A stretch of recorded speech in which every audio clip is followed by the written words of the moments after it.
नमस्कार, आप देख रहे हैं बीआरजी न्यूज। दिन भर की कुछ अहम और खास खबरों के साथ बीआरजी न्यूज रूम में आप सबका स्वागत है। खबरों का सिलसिला शुरू करने से पहले एक नजर आज की खास खबरों पे। Reliance foundation local municipal authority के साथ मिलकर करेगी कोरोना टेस्टिंग। कोरोना वैक्सीन मिलते ही जियो सप्लाई चेन के जरिए देश के कोने कोने तक पहुंचाई जाएगी वैक्सीन, कहा चेयरपर्सन नीता अंबानी ने।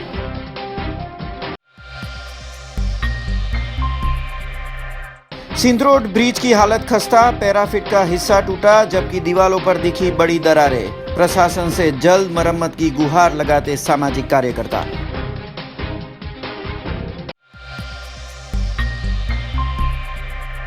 शहर के रिक्शा चालकों को कोरोना संक्रमण से बचाने के लिए किट का वितरण किया गया। बड़ौदा महानगर पालिका के नेता केतन ब्रह्मभट्ट रहे खास उपस्थित।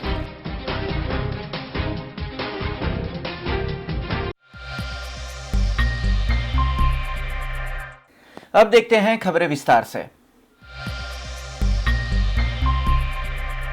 खबरों में बात करें रिलायंस की वार्षिक सामान्य बैठक की, तो उसमें रिलायंस फाउंडेशन की चेयरपर्सन नीता अंबानी ने कोविड को लेकर बहुत बड़ा ऐलान किया है, जिसमें देश में नगर पालिका यानी कि कॉरपोरेशन की लोकल अथॉरिटी के साथ मिलकर जियो रैपिड कोरोना टेस्ट की योजना बना रही है। और साथ में जब कोरोना की वैक्सीन मार्केट में आ जाएगी तो जियो सप्लाई चेन के जरिए बहुत ही कम समय में देश के कोने कोने तक कोरोना वैक्सीन पहुंचाने की योजना भी जियो ने बनाई है।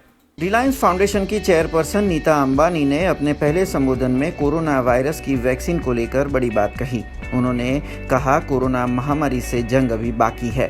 तब रिलायंस फाउंडेशन सरकार और लोकल म्युनिसिपल अथॉरिटी के साथ मिलकर काम कर रहा है, जबकि अब मेगा स्केल पर कोविड परीक्षण भी किए जाने वाले हैं, जो जियो के डिजिटल इंफ्रास्ट्रक्चर की मदद से होगा।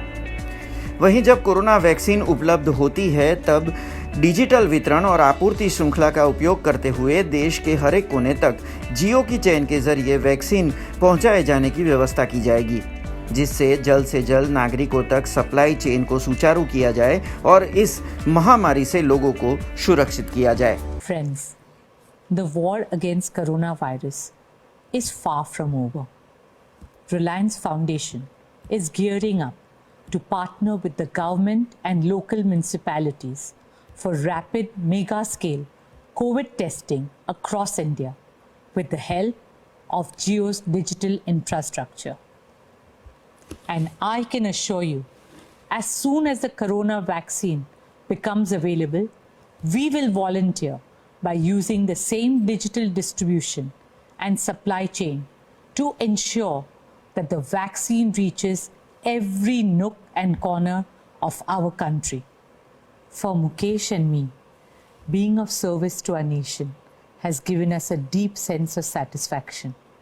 We are so proud of our Reliance family's contribution to India's fight against the COVID-19 pandemic and their efforts to help alleviate the suffering of our brothers and sisters. Narmada जिले में corona संक्रमण के केसों में बढ़ोतरी दर्ज की गई है, जिसको लेकर जिला प्रशासन की ओर से करीबन 36 स्वास्थ्य कर्मियों की टीमें कार्यरत है, जो संदिग्ध कोरोना लक्षण वाले नागरिकों के घर घर जाकर कोरोना का रैपिड टेस्ट कर रही है। नर्मदा जिले में कंटेनमेंट एरिया और बफर जोन विस्तारों में 34 स्वास्थ्य कर्मियों की टीमें कार्यरत की गई है, जो कोरोना के आर्थिक लक्षणों वाले नागरिकों के घर घर जाकर कोरोना के रैपिड टेस्ट कर रही है। राजपीपला शहर और ग्राम्य विस्तारों में 12 टीमें कार्यरत की गई है, जिसमें से अब तक 198 संदिग्ध कोरोना लक्षण वाले मरीजों का कोरोना टेस्ट हो चुका है, जबकि 250 से ज़्यादा सैंपलों को कोरोना की पुष्टि हेतु भेजा गया है। जबकि जिला आरोग्य तंत्र के 235 जितने अधिकारी और कर्मी लगातार सर्वेलेंस का भी काम कर रहे हैं। રાજપીપળા શહેરી વિસ્તારમાં જે રોજે રોજ કેસ નોંધાયા હતા, અત્યાર સુધીના જે કુલ 20 કેસ નોંધાયા, ત્યાર પછી તકેદારીના રૂપે સરકાર તરફથી એન્ટીજન કિટ મળી એટલે સ્થળ ઉપર તપાસ માટે રાજપીપળાના કુલ 12 કન્ટેનમેન્ટ ઝોન છે, એટલે એની 6 વિસ્તાર બનાવી 2 કન્ટેનમેન્ટને 1 ટીમ બનાવી અને 6 અમારા ધન્વંતરી રથના અધિકારી અને ટીમના સાથે હાઉસ ટુ સર્વેલન્સ કરી એમાં જે લક્ષણવાળા દર્દીઓ છે એના સ્થાનિક લાવી અને સ્થળ ઉપર એન્ટીજન ટેસ્ટ કિટથી ચેક કરી અને દર્દીઓને શોધવામાં આવી રહ્યા છે. यूथ फेडरेशन ऑफ बड़ौदा की ओर से रिक्शा चालकों को कोरोना संक्रमण से बचाव हेतु किट वितरित की गई और साथ में बड़ौदा शहर में चल रही करीबन 50 ऑटो रिक्शाओं को सैनिटाइज भी किया गया. कोरोना के लगातार बढ़ते मामलों के बीच आज रिक्शा चालकों को ज़रूरी मदद देने का प्रयास किया गया. यूथ फेडरेशन ऑफ बड़ौदा की ओर से आज शहर में यातायात में चल रही 50 रिक्शाओं को सैनिटाइज किया गया था.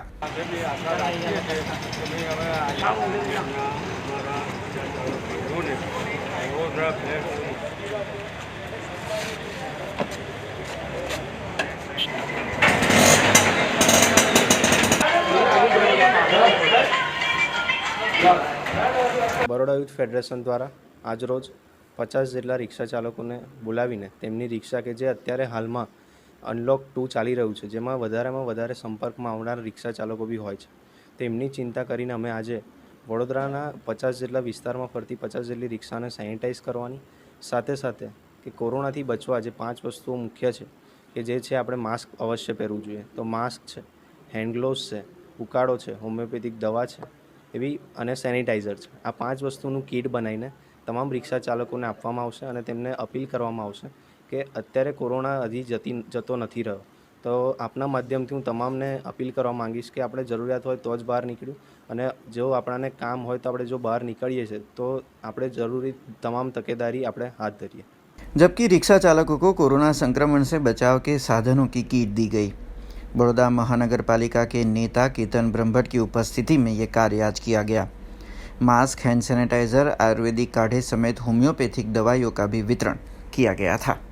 कोविड-19 कोरोना वैश्विक महामारी એની અંદર જે રીતના દિન પ્રતિદિન જે રીતના કોરોના પોઝિટિવના દર્દીઓમાં સતત વધારો થઈ રહ્યો છે, કોરોનાનું સંક્રમણ વધી રહ્યું છે, ત્યારે બરોડા યુથ ફેડરેશન દ્વારા વડોદરા શહેરના રિક્ષા ચાલકોને પોતાને કોરોનાથી બચી શકાય એ માટેની એક કીટ બનાવી છે અને દરેકની રિક્ષાને સેનેટાઈઝ કરવાનું એક ઉમદા કાર્ય કરી રહ્યા છે. ત્યારે હું બરોડા યુથ ફેડરેશનના તમામ આયોજકોને, એના યુથ ફેડરેશનના તમામ સભ્યોને ખૂબ ખૂબ અભિનંદન આપું છું કે આજે યુવાનો જ્યારે સમાજ માટે, સેવા માટે આ રીતનાનું કાર્ય કરતા હોય ત્યારે ખરેખર એમને બિરદાવવા જોઈએ. खबरों का सिलसिला यूं ही जारी रहेगा, पर उससे पहले लेंगे एक कॉमर्शियल ब्रेक. तो देखते रहिए BRG न्यूज.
ब्रेक के बाद फिर से आप सबका स्वागत है.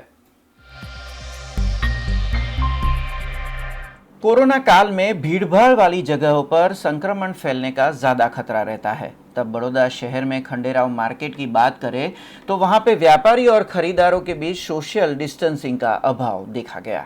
कोरोना काल में भीड़भाड़ वाली जगहों पर संक्रमण का ज्यादा खतरा रहता है. तब ये तस्वीरें खंडेराव मार्केट की है, जिसे कोरोना संक्रमण से बचाव के निर्देशों का पालन करते हुए शुरू करने की शर्तीय मंजूरी मिली है. पर यहाँ व्यापारी और खरीदारों के बीच सोशल डिस्टेंसिंग का अभाव साफ साफ नजर आ रहा है. जबकि भारत में सब्जी बेचने वाले कुछ राज्य या फिर जिले में सुपर स्प्रेडर के तौर पर सामने आए हैं।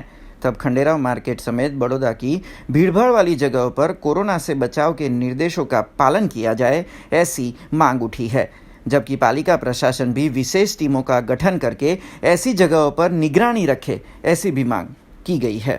વડોદરા શહેરમાં કોરોના વાયરસ ને કોવિડ-19 આવ્યા પછી લોકડાઉન આવ્યું. લોકડાઉન અનલોક થયા પછી બી ખંડેરાવ માર્કેટ બહુ મોડું ખોલવામાં આવ્યું. જાહેરાત થઈ ત્યારે એવું કહેવામાં આવ્યું કે ખંડેરાવ માર્કેટ અમુક ચુસ્ત નિયમોને આધીન રહીને ખોલવામાં આવશે. પણ આજકાલ જોઈ રહ્યા હશો તમે કે ખંડેરાવ માર્કેટમાં નિયમોના ધજાગરા ઉડી ગયા છે. ક્યાંય પણ આ નિયમો દેખાતા નથી. સમગ્ર ગુજરાતમાં ને સમગ્ર હિન્દુસ્તાનમાં એક ગણતરી મારતા ખબર પડી કે સુપર સ્પ્રેડર હંમેશા શાકભાજીવાળા સાબિત થયા છે. એટલે આ વસ્તુ પર દરેકે ધ્યાન આપવાની જરૂર છે, કોર્પોરેશને પણ ધ્યાન આપવાની જરૂર છે. સાથે સાથે એવી જ રીતે અમુક નિયમોને આધીન રહી હું એવું કહું છું કે ખરેખર જો ધ્યાન આપવું હોય તો આપણે થોડુંક શુક્રવારી બજાર પર પણ આપવું પડે. શુક્રવારી બજાર નિયમોને વાતો કરીને બંધ રાખવામાં આવે છે તો એના કરતાં વધુ ગીર્દી તો ખંડેરાવ માર્કેટમાં રોજ થાય છે, એપીએમસી માર્કેટમાં રોજ થાય છે. ને આ જગ્યા ફરી કહું કે આ સુપર સ્પ્રેડર જગ્યાઓ છે. દરેક જગ્યાએ આજે દરેક જિલ્લામાં જાતે એપીએમસી માર્કેટોએ પોતે બંધ રાખ્યું છે અમુક દિવસો માટે કે આ સંક્રમણ વધે ના. તેની જગ્યાએ અહીં આ પ્રોબ્લેમ ઊભો થયો છે કે આપણી કોર્પોરેશનના છૂટ આપ્યા પછી જે તે એપીએમસી માર્કેટના કે કાચા પટેલોને સમાજ છે કે જે લોકો બી માર્કેટમાં કામ કરે છે એ લોકોએ જાગવાની જરૂર છે અને તેના તકેદારીના પગલાં બધાએ સાથે મળીને લેવાની જરૂર છે. खबरों में बात करें डभोई की, तो डभोई सेवा सदन की ओर से नागरिकों को नकदी की किल्लत ना हो उस हेतु से एक नया प्रयास किया गया है, जिसमें HDFC बैंक की ओर से मोबाइल ATM वैन तैयार की गई है जो डभोई के विभिन्न विस्तारों में एक घंटा खड़ा रहेगी, जिससे नागरिक अपने घर के पास से ही नकदी प्राप्त कर पाएंगे। डभोई में कोरोना संक्रमण के मामलों में बीते दिनों बढ़ोतरी दर्ज की गई है। तब डभोई नगर में बेवजह नागरिकों की घर से बाहर आवाजाही कम करने कई उपाय प्रशासन कर रहा है।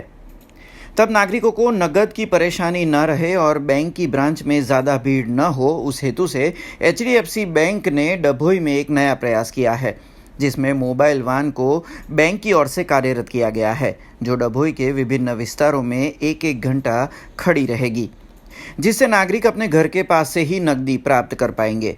आज डभोई सेवा सदन कार्यालय से HDFC मोबाइल ATM की शुरुआत की गई, जिसमें डभोई सेवा सदन के आला अधिकारी मौजूद रहे थे।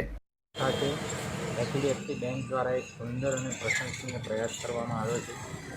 આપણે બધા જોઈ રહ્યા છે કે કોરોના મહામારીના સમયમાં બેંકોમાં સોશિયલ ડિસ્ટન્સિંગ જાળવવું ખૂબ અઘરું બન્યું અને એના અનુસંધાને HDFCએ પોતાની એક ATM મોબાઈલ વાન ઊભી કરી છે અને એમાં એમનું ATM મશીન રહેશે, સાથે એમના ગાર્ડ રહેશે અને દરેક જગ્યાએ મોબાઈલ વાન હોવાના કારણે દરેક વિસ્તાર કવર કરશે અને જ્યાં ગ્રાહકને બેંકમાં જવું ન પડે એ રીતે ઓપરેટ કરી આપશે અને પૈસા જમા કરવા કે ઉપાડવાની કાર્યવાહી કરી શકશે.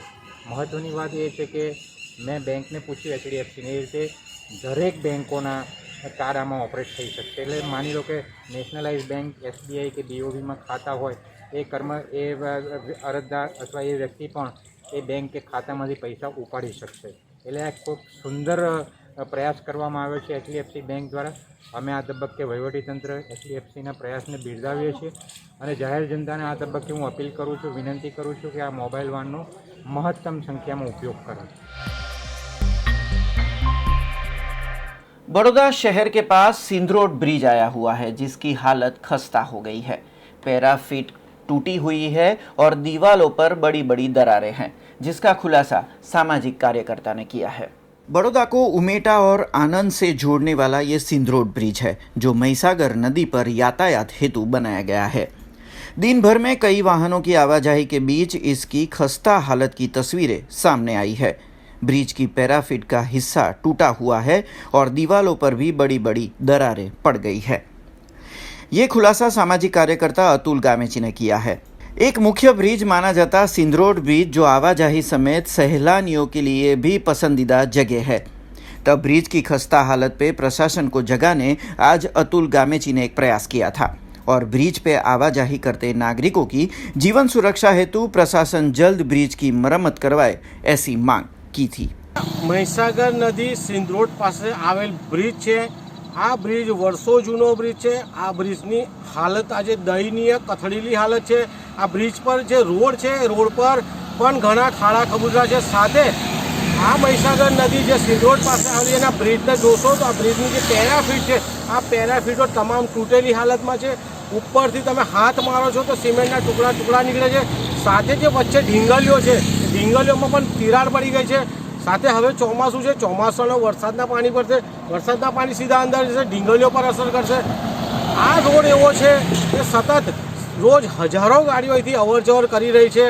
નાના મોટા ટુ વ્હીલર અવર જવર કરી રહ્યા છે। સાથે આ રોડ પર જોઈ શકો છો કે રવિવારે પણ શનિ રવિની રજાઓમાં પણ યુવાધન અહીંયા આવી જાય છે, લોકો દર્શન કરવા આવી જાય છે અને આ બ્રિજ પર જ ટ્રાફિક જામના પણ દ્રશ્યો સર્જાય છે। જો લોકો આ બ્રિજ પર ટેકો નાખીને બેસતા હોય છે શનિ રવિમાં યા કોઈ પણ કરવા આવતા હોય છે અને અચાનક જો આ પેરાફીટ તૂટી પડશે તો કેટલી જાનહાનિ થશે। મારે વડોદરા શહેર જિલ્લાના લાગતા વળગતા તંત્રની વિનંતી છે કે વડોદરા શહેરના વડોદરામાં આવેલ સિંધરોડ નદી પર જે બ્રિજ છે મહીસાગર નદીનો બ્રિજની પેરાફીટો છે એ તાત્કાલિક રિપેર કરે તેવી સામાજિક કાર્યકર અતુલ ગામેચીની માંગ છે। खबरों का सिलसिला यूं ही जारी रहेगा, पर उससे पहले लेंगे एक कॉमर्शियल ब्रेक, तो देखते रहिए बीआरजी न्यूज। बीआरजी ग्रुप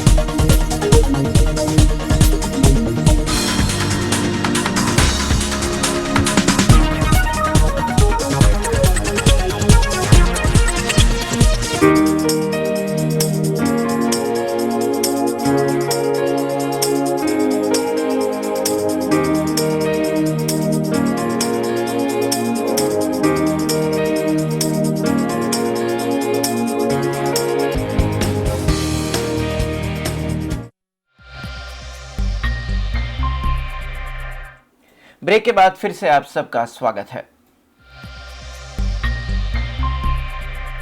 ये खबर द्वारका से आई है, जहां पर भारी बारिश के चलते रास्तों की हालत खस्ता हो गई है और किसी भी गांव में से गांव वालों को वाहनों के जरिए यातायात में किसी भी तालुका या शहर में पहुंचने में दिक्कतों का सामना करना पड़ रहा है।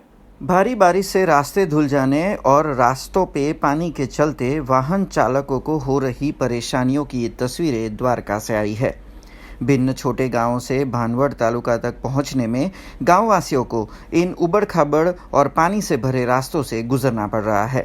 तब इन गांव वासियों ने स्थानिक प्रशासन से रास्तों की मरम्मत समेत बारिश में रास्तों पे से पानी निकालने की व्यवस्था करने की अपील की है। बारिश के पानी को आसपास की वोकड़ा नदी के नाले में डाइवर्ट करने की योग्य कार्यवाही किए जाने की भी गांववासी अपील कर रहे हैं। मारू नाम कासम भाई है। हूँ मारा फेमिली साथे ढेबर और मोखाणा वच्चे डूंगर साइड में पाव विस्तार जे त्यां रहूँ छूँ। अमारे अत्यारे ચોમાસા પછીની મૂળ સમસ્યા એ છે કે જ્યુપિટર સિમેન્ટ છે ત્યાંથી પાવ વિસ્તારમાં અંદાજિત 80થી 90 ફેમિલી રહે છે। એમાં માલધારીએ રહે છે, ખેડૂએ રહે છે, પરંતુ અહીંયા એક કાચો રસ્તો છે। દર વર્ષે ચોમાસામાં ઈજી રસ્તો છે એ ધોવાઈ જાય છે અને એ ધોવાયા પછી જે માલધારી પરિવાર છે એને ભાણવર આવવાનો મુખ્ય રસ્તો એ જ છે, ભાણવર આવવા માટેનો કાચો રસ્તો। એના થ્રુ જ આપણે ભાણવર આવી શકીએ કે ઢેબર કે ભેનકોડ ગામમાં આવી શકીએ। એ જે રસ્તામાં અવર જવર કરવામાં ખૂબ જ તકલીફ રહે છે। એ જે સમસ્યા છે એનું તાત્કાલિક ખરેખર સમાધાન કરવું ખૂબ જ જરૂરી છે। પછી તાલુકા પંચાયતનો હેડ હોય કે જિલ્લા પંચાયત હોય, જેમાં પણ જોગવાઈ હોય એમાંથી ગ્રાન્ટ ફાળવી અને સરકારશ્રી દ્વારા તાત્કાલિક આ જે રસ્તો છે એ રિપેર કરવામાં આવે। एसएसजी हॉस्पिटल के आपातकालीन वार्ड की भी हालत खस्ता है। दीवार समेत टाइल से टूटी हुई है, जिसके चलते वहां पे स्वास्थ्य जांच हेतु आते मरीजों के परिजनों ने मरम्मत की मांग की है। मध्य गुजरात की सबसे बड़ी एसएसजी हॉस्पिटल में आपातकालीन वार्ड का ये नज़ारा है। दीवालों की और छतों की खस्ता हालत के बीच यहां आपातकालीन स्वास्थ्य जांच की जाती है। तब यहां पे आते मरीजों के परिजनों ने अब इस हालत को सुधारने की एसएसजी अस्पताल के सुपरिटेंडेंट से अपील की है। गरीब परिवारों के स्वास्थ्य सुविधा हेतु चलते इस अस्पताल में ऐसे नज़ारे को देखकर परिवारजन स्वास्थ्य सुविधाओं की भी हालत समझ जाते हैं। तब आपातकालीन वार्ड की सही मरम्मत हेतु अब आवाज़ उठने लगी है। मध्य गुजरात में आवेली मोटाમાં મોટી હોસ્પિટલ જે એસએસજી હોસ્પિટલ કહેવામાં આવે છે। આ એસએસજી હોસ્પિટલની અંદર હજારોની સંખ્યામાં દર્દીઓ આવે છે। તાત્કાલિક સારવાર વિભાગની અંદર જ્યારે કરોડોના ખર્ચે જ્યારે હોસ્પિટલનું સમારકામ થતું હોય અને હોસ્પિટલની અંદર કરોડો રૂપિયા વાપરવામાં આવતા હોય તો આ કોન્ટ્રાક્ટરો દ્વારા જે કઈ રીતનું કામ કરવામાં આવે છે એ સમજાતું નથી। બીજી બાજુ કે જે આ તાત્કાલિક વિભાગ છે ત્યાં આગળ તમે જોઈ શકો છો કે કેટલા ટાઇલ્સો ઉખડી ગઈ છે। બીજી બાજુ કેટલું એવું નુકસાન પણ છે કે ત્યાં આગળ લોકો પ્રાણ પડકી ખાઈને તૂટતા હોય છે। એટલે આવી તમામ જે વસ્તુઓ છે તેને ધ્યાનમાં રાખે એવી અમારી માંગ છે સુપ્રિન્ટેન્ડન્ટ સાહેબ। महाराजा सयाजीराव यूनिवर्सिटी की कॉमर्स फैकल्टी के डीन को आज छात्रों के समूह ने आवेदन दिया, जिसमें एटीकेटी के छात्रों को जो ईमेल के जरिए रिजल्ट पहुंचाए जा रहे हैं उनमें कई छात्रों को अभी तक परिणाम प्राप्त नहीं हुए हैं, तो वो कार्यवाही जल्द करवाने के लिए डीन को अपील की गई है। महाराजा सयाजीराव यूनिवर्सिटी की कॉमर्स फैकल्टी में छात्रों ने आज डीन को आवेदन दिया, जिसमें प्रथम साल की एटीकेटी के छात्रों के परिणाम हेतु अपील की गई। कोरोना संक्रमण के चलते एटीकेटी वाले छात्रों को भी मास प्रमोशन दिया गया है और परिणामों को ईमेल के जरिए भेजा गया है, पर अभी तक कई एटीकेटी के छात्र ऐसे हैं जिन्हें ईमेल के जरिए परिणाम नहीं मिले हैं। तब आज छात्रों के समूह ने कॉमर्स फैकल्टी डीन को आवेदन दिया, जिसमें खास तौर पर एटीकेटी के छात्रों को जल्द ईमेल के जरिए परिणाम मिल जाए ऐसी अपील की गई थी। कॉमर्स फैकल्टी द्वारा फर्स्ट ईयરના એટીકેટીના વિદ્યાર્થીઓને માર્ક બેઝ પ્રોગ્રેશન આપવામાં આવ્યું હતું અને તેમના રિઝલ્ટ તેમને મેલ મારફતે યુનિવર્સિટીના વિદ્યાર્થીઓ સુધી પહોંચાડવામાં આવ્યા હતા, પણ ઘણા બધા વિદ્યાર્થીઓને મેલ મારફતે તેમના રિઝલ્ટ એટીકેટી હોવા છતાં છોકરાઓ સુધી પહોંચ્યા નથી। તો વિદ્યાર્થીઓ કન્ફ્યુઝન છે કે અમારા જ રિઝલ્ટ કેમ નથી આવ્યા, એમના રિઝલ્ટમાં કોઈ પ્રોબ્લેમ તો નથી, એ માટે વિદ્યાર્થીઓ ઘણા બધા મૂંઝવાઈ રહ્યા છે। એટલે આજે ડીન સરને આવેદનપત્ર આપવા આવ્યા છે કે વહેલામાં વહેલી તકે જેટલા પણ વિદ્યાર્થીઓને મેલ નથી આવ્યા રિઝલ્ટના એ મેલ વહેલામાં વહેલી તકે આવી જાય। खबरों का सिलसिला खत्म करने से पहले एक नजर आज की सुर्खियों पर। Reliance foundation local municipal authority के साथ मिलकर करेगी कोरोना टेस्टिंग। कोरोना वैक्सीन मिलते ही जियो सप्लाई चेन के जरिए देश के कोने कोने तक पहुंचाई जाएगी वैक्सीन, कहा चेयरपर्सन नीता अंबानी ने।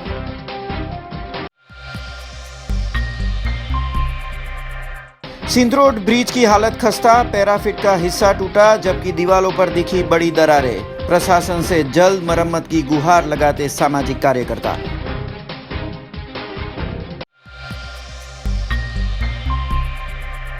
शहर के रिक्शा चालकों को कोरोना संक्रमण से बचाने के लिए किट का वितरण किया गया। बड़ौदा महानगर पालिका के नेता केतन ब्रह्मभट्ट रहे खास उपस्थित।